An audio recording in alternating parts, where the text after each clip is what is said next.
pangalan mo? Julio Madiaga ho. Ako ho yung lumapit sa inyo nung nakarang linggo. Sabi ho nyo, bumalik ako ngayon eh. Nakapag-pion ka na ba? Oo, sa Cubao po. O sige, may trabaho ka na.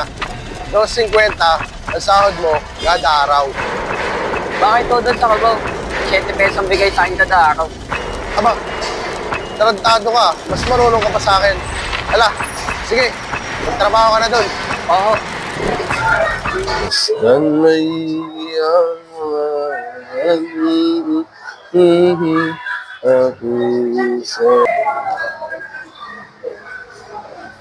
Salamat pare. Tagal na akong hindi nakita nito.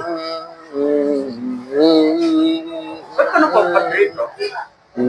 Wala eh. Mangingisda lang ako sa amin.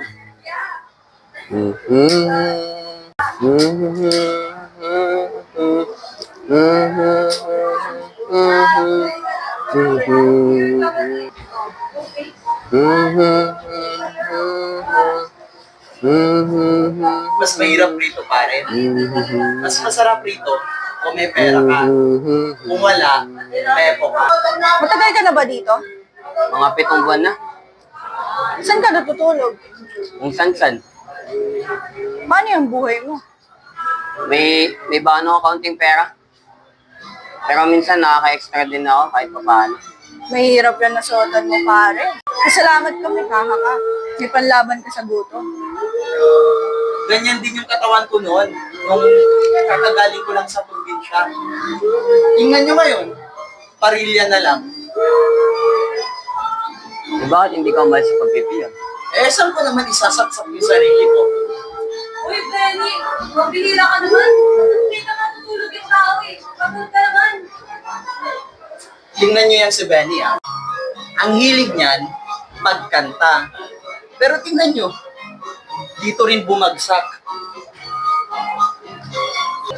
Eh, mabuti pa yun si Benny. Walang anak. Eh ako, 6. Pati asawa, 8 bunganga. Magkano ang bigay sa'yo ni Mr. Baladja? 7.42. Yun, kung panay-panay ang trabaho mo kada linggo. Sa'yo, pare, magkano bigay ni Ita ba? 2.50. Swapang talaga yung hayop na yun, eh.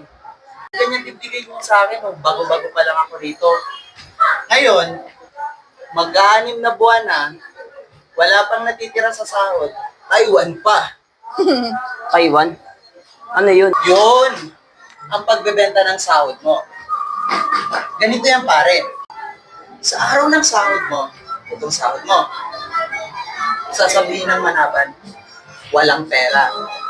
Pero, may Taiwan. Sabi ng parokyano, papahiramin muna namin kayo ng pera. Pero, may kaltas ng 10%. Eh, ikaw naman, mahirap kang tao, laging gipit, isang kahit, isang tuka, eh di mabibenta mo nga yung sahod mo. Eh, ang masakit pa ron eh, alam mo, ang ibinibili ng sahod mo ay yung mismong pansweldo sa'yo. Ginigisa ka sa sarili mong mantika. Mahirap yatang umanap ng trabaho ngayon. Paano ho? Eh, di dadalhin ko na po sa Maynila. Oh, sasama ka na raw sa Maynila? Eh, madali naman ho ang trabaho doon. Marami siyang mga kasama magagaling dito. Libre pagkain. 30 pesos isang buwan. Abay, Diyos ko. Hindi mo kayang kitain dito yon kahit anong gawin mo. Ang 30 pesos isang buwan, pag-aaralin pa kita. Oh, ayun naman pala, anak. Isipin mo, mapapadala mo pa ako ng pera rito. Tsaka mapag-aaral ko mga kapatid mo. Pare, ano nga pala nangyari doon sa bata mo? Sino bata? Si Ligaya? Sino naman nagsabi sa'yo? Si Ato? Nobya ko si Ligaya. Matagal na. Mangingisda lang kasi ako sa amin. Mataas ang ambisyon ng kanyang ina. Isang araw, dumating yun si Mrs. Cruz. Mukhang baboy. Naghanap daw siya ng mga babaeng gusto magtrabaho sa Manila. Nangako siya na bukod sa trabaho pag-aaralin pa rin sasama sa kanya. Isang araw, may dumating sa kina Ligaya. Nag-iyakin na ni Ligaya. Sabi, nawawala ko si Ligaya. Sabi ni Mrs. Cruz, Wala daw utang na loob si Ligaya. Ang sabi pa nawawal daw isang pares ng ikaw ng brilyante. Wala daw utang na loob si Ligaya. Hayop talaga yung baboy na yun. Paano yung bata mo? Lumawas nga ako rito sa Manila Malaki-laki rin dala ko nun. 137 piso. Inalugog ko buong Manila, pero wala si Ligaya. Pati na yata sa luksulukan ng Manila Napuntahan ko. Isang araw, sa Pandakan, nakatuwaan ko isang kaibigan. Buti na lamang dinadalit ang diary ko. Dito ko itatago yung sulat ni Ligaya Anong ginawa mo? Ano pa nga bang gagawin ko? Di naman makapag-ano pa kumakalma si Mura. Buti na lamang nakapagtrabaho sa Cubao. Sa construction. Gaya rin dito sa malaking building na itinatayo. Doon ko naging kaibigan si Paul. Kasama ko sa trabaho. Sadyante din yun, pare, gaya mo. Ganun ba? E di, naikwento ko din kay Paul ng tungkol kay Ligaya. Sabi pa niya si Mrs. Cruz. Siya si Mrs. Cruz habang nangangalap lamang ng babae. Tapos sabi niya pa, marahil maganda daw si Ligaya. Sabi ko, siya ang pinakamaganda sa baryo namin. E di, sinunod ko ang payo ni Paul. Nagpunta ka sa Doroteo sa may Ongping. Pumasok si Mrs. Cruz sa Chowtek. Mga kalahating oras bago ako nagantay doon. Tapos pumasok ako sa pintong yun. Bakit ho? Andiyan ho si Ligaya. Sino hong Ligaya? Ligaya Paraiso ho. Hindi ko po alam ang apelyido ni Mrs. Baguhan lang po ako dito Pero, Sino yan? meron pong hinahanap, Ligaya Paraiso daw po. Walang Ligaya Paraiso dito. Anong binabalak mo na batid mo siyang ayaw? Iniisip ko nga pwede kayang ipapulis yun? Papulis? Naluloko ka na ba? Hindi basta-basta nagagawa yan. Lalo na asawa siya ng check. Mapera yun.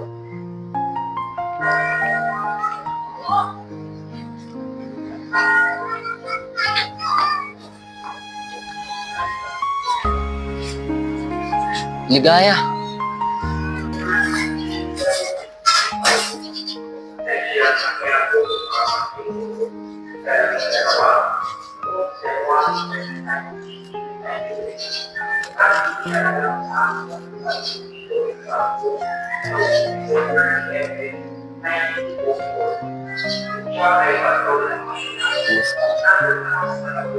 Ba't nandito ka?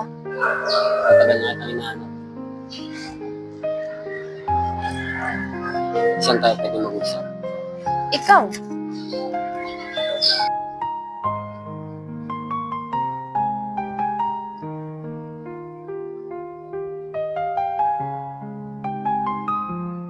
Naalala mo ba si Mrs. Cruz? Sa talas pa lang demonyong yon. Dinala ako ni Mrs. Cruz sa isang malaking bahay na pag-aaral.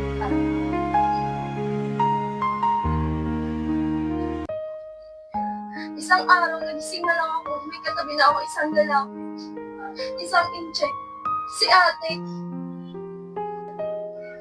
Pinagsamantalahan niya ako. At kapag hindi ko sinunod yung gusto niya, papatayin niya daw ako. Tulungan mo ako. Tana. Itatakas kita. Isasama natin ang video. Hindi mo kilala si ate. Papatayin ako ng demonyong yun. Subukan natin mamayang gabi. Hintayin kita sa patasan hanggang alas 12 ng gabi.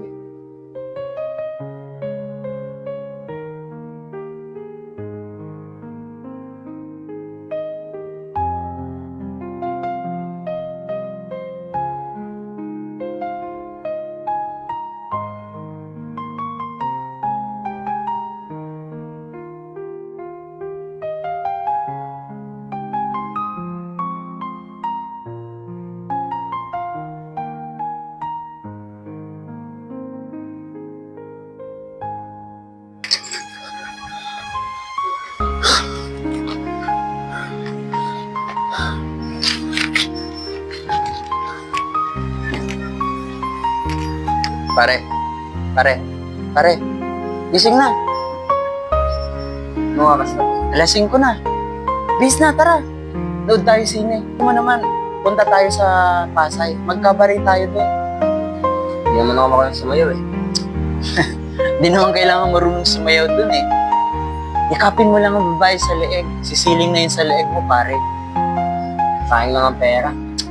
Kaya nga ako dumilayan siya ng pera para mag-happy-happy tayo eh. Hindi ka na. Sige na, bangon na.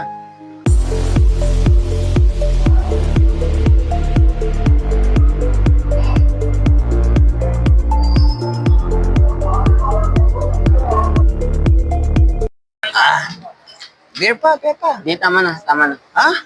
Di pa ako busog eh. Sige na. Di, tama na. Tama. Sigurado ka? Oh,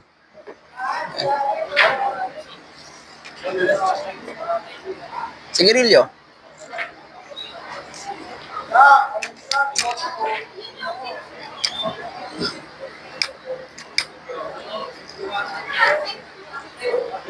Pare, ba't ayaw mo ba lumabas? uwi na tayo. Ito naman, relax lang.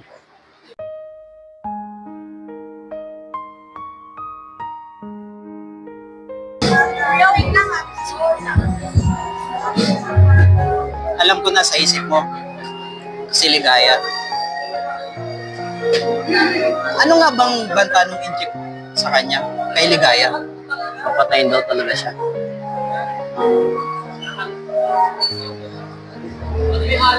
Alam mo ba sa India, may mga taong naglalakad sa ibabaw ng baga. Pyro ang tawag doon. Di sila nasasaktan eh. Ikaw kaya? Kaya mo kayang gawin yun? Ikaw kaya? Kaya mo kayang patayin yung sigarilyo sa palad mo? Eh, di mapapasa lang ako niya, syempre.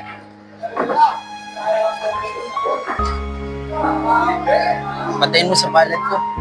Nakaka-isang ka pa lang eh. Diba wala ka na yata eh. Sige. Sige lang. Di na, wag na. Kung ayaw mo, edi ako.